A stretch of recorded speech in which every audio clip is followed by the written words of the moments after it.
আমিনুল ইসলাম বুলবুলের শেষ বোর্ড মিটিংয়ে মোহাম্মদ রফিককে বিশেষজ্ঞ স্পিন বোলিং কোচ হিসেবে নিয়োগ দেয় বিসিবি। তবে সেই মিটিংয়ের দুদিন পরই ভেঙে দেয়া হয় বুলবুলের বোর্ড। এখন অ্যাডহক কমিটির প্রধান হিসেবে দায়িত্বে আছেন তামিম ইকবাল।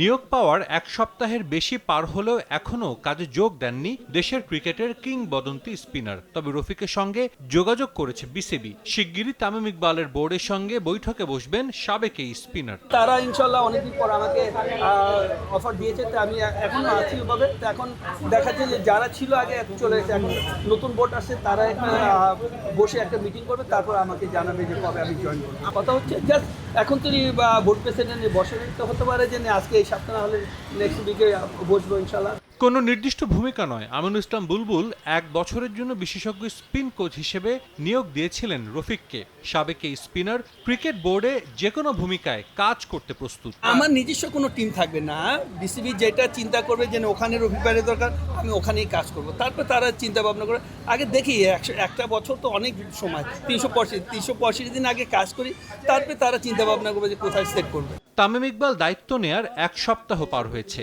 অনেকে এখনও সাবেক অধিনায়কের সমালোচনা করছেন, আবার তামিমের অনেক সিদ্ধান্তের প্রশংসাও হচ্ছে।